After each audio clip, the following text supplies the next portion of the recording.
Back in Dernau. I'm very happy to be here again. I mean, I have been here like 4 months ago for interviewing the first round of winemakers from the Ahr Valley. Julia, from the Weingut Bertram-Baltes. I'm very, very happy to be here in your lovely little backyard. Thanks for your visit. So when I texted you, and I said, I come around and we do the interview and so on and so forth, you were like, yeah, there's not so much to see in our winery. Let's go into the vineyard because there's actually where the magic of your estate is placed, right? Big focus on permaculture, and really, as we talked about it, working on the best grapes, and then let the cellar just be as minimum intervention as possible. Yes. And I'm looking forward to dive into this discussion with you. But before we do that, let's start with our questions. The first 4 ones that every winemaker gets. Number 1 for you. If you wouldn't be a winemaker today, what's the alternative? I don't think that there would be an alternative. To be honest, so when I was a very small kid, I wanted to become medicine for animals. Okay. But that changed very quickly. And to be honest, at the moment, I couldn't think of doing something else because I think it's more like just a job. It's a passion, and it's a whole life. So I don't think that there would be an alternative for me. Now, I just have to ask for fun. You know that Benno Wagner from Weingut Kreuzberg studied veterinary science before he became a winemaker? Oh, no, to be honest, I did not know that. Yeah. So your neighbor down the street, exactly. Yeah. He studied veterinary science in Budapest and then somehow became a winemaker. Yeah. Actually, I never got the bridge how this change happened, but he also told us in the interview. Beautiful. You are a winemaker today. If you review your last couple of years of development, is there any person, any school of thought, any experience where you really say, this inspired me to go the way that I'm making wine today? I don't think that there is one point or one person or one impression that was like an introduction to show me, oh, I would love to go that way. I think it's like a puzzle, or our big son, our oldest son, he likes to play with Lego. So maybe you can explain it more with small bricks you bring together, and then with all the bricks together, it gets one picture. So I think I'm still collecting bricks, and the picture is not completely full yet.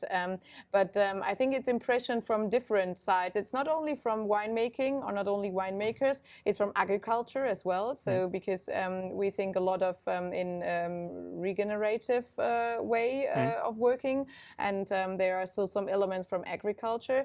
I did my practical course here in the estate Meyer Näkel just around the corner. Of course, that influenced me as well. I like their way of working and focusing on Spätburgunder, of course. Then we visited some other estates. So there are a couple of bricks which brings us like we work today. I used to say sometimes, and often winemakers for some reason say that I'm right, that it takes about 20 vintages until a winemaker really understands the whole picture of winemaking and their own philosophy and so on and so forth. Right, and for some even say, 20 vintages is not close to enough. So I really like this also idea of it is Legos and development, and every year you get a new set of Legos to the box, right? And just the opportunities are getting bigger and bigger. So. Of course, and I think one point is that we really are happy that I grew up here in the estate, so we are now the 5th generation, and of course we use terms my grandparents already did, or maybe we go a bit back to the roots like generations before did. So this influences us as well, and so I think comparing it to Legos, it's really that you have always the possibility to bring one brick in addition to it, and you can remove one brick again, of course. So it changed a lot, and I think 20 vintages maybe are not even enough. I think as a winemaker, you learn from the beginning until the end of your winemaker's life. Third question, the mean one. You and your personality as a bottle of wine. Wine type, color, grape. Of course, Spätburgunder. Of course, red. So I'm born in the Ahr Valley. I grew up here.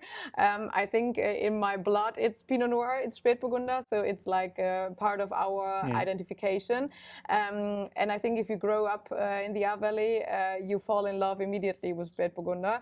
And I think that wine is a very personal thing, so that you bring in a lot of your own personality to your wines. So if it's if my personality recipe should be a wine, maybe let's drink some of ours, and then you get an impression.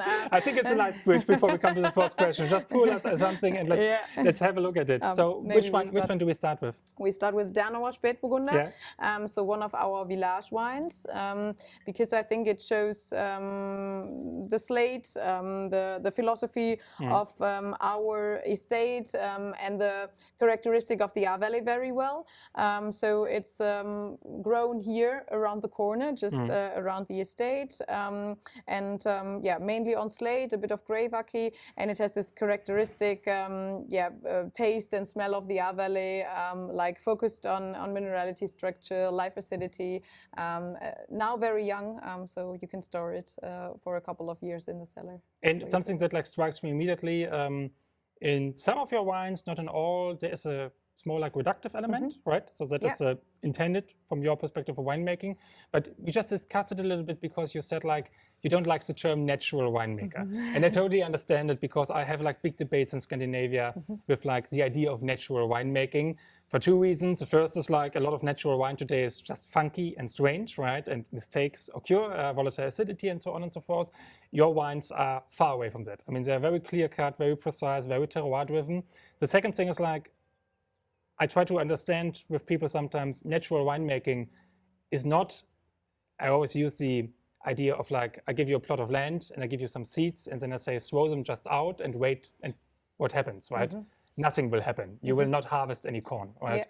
So natural winemaking is not just like, let nature go, but you work actually, how do you work? I mean, both in the vineyard and in the cellar. Maybe let's start with the cellar because I think this is easier. And let's go to permaculture afterwards. Yeah, okay. So I think in the cellar, low intervention is a much better description to what we are doing than natural wine. It's such a huge word.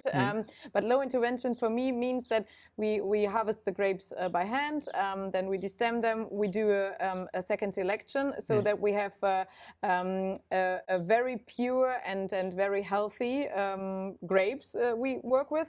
Then we do a natural fermentation, spontaneous fermentation, so we don't add any yeast to the mash. We press them, we bring them into barrels of German oak, so regional oak, which gives them an own characteristic or shows their own characteristic, very pure. And then we just give them a small amount of sulfur before we bottle them without any finings, without any clarification or something, unfiltered, that was the word I was looking for. So we want to show the wines as pure and authentic as possible. And we just give them time, and that's it. So basically not much that you are doing, right? But this is exactly the interesting point that like people have to understand about low intervention winemaking, right? So let's go to this. A little bit reductive in the nose as my first impression, of course, right? Yes, I think this reductive notes are 50% are from the slate because Pinot on slate always give this like a bit dusty notes, a bit smoky notes, herbal, earthy notes. Flinty in some regards, Flinty in some regards, so that it's part of the reduction. Another part of the reduction is our low intervention winemaking, so that we bring them into huge oak barrels. They have less influence of oxygen and the CO2, which is produced naturally during fermentation and malolactic fermentation, is kept inside the wines very hardly. So because of that, they have this reductive notes as well, which gives them a very long aging potential without using much sulfur. So we can store them very long in the cellar and have very long-lasting wines without using much sulfur, which we really Something that is really striking to me is also like from the nose perspective. I mean, German Spätburgunder always, people have an idea of it, right? I mean, if you compare it to Pinot Noir from Burgundy, for example, right? We always like call Pinot Noir from Burgundy more structure-driven, and Spätburgunder for many people in the distinction is more like the juicy style. If I smell your wines, also whatever we tasted here today, the acidity in the nose is striking, and also like on the palate, right? And also like if I look at the alcohol level, I mean, you're usually down at 10.5, 11%.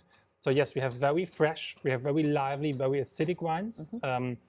The fruit here is more like, going towards the cassis or like cranberry, hibiscus side, right? Very, very elegant in that regard. Long aging potential. I mean, it's an interesting signature, right? Because we don't get it like that often these days from German Spätburgunder, where global warming is clearly a thing, right?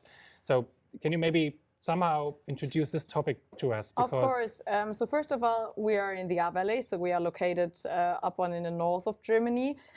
So we are in a cool climate region.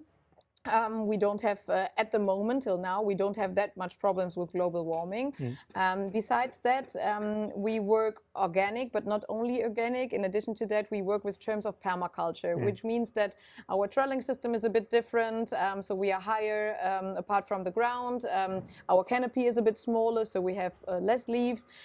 We don't do a normal guyot. We have a cordon, and we work with sheep in the vineyards. We've planted a lot of trees in the vineyards. We have a lot of cover crops which are growing very highly in our vineyards, and all of that has got positive side effects to us, and it gives us the opportunity to harvest fully ripe grapes without getting so high in sugar content and in alcohol. And so we have very fresh, very clear wines, very delicate wines, and we think that this is the strength of a Pinot Noir, that it has the opportunity to be a very a dense wine without being overloaded, and it has the opportunity to be juicy without being marmalade. And so my husband always says it's like bringing a circle into a quarter, or the other way around. So of course it's not really possible, but Pinot Noir makes possible to show all these different facilities, and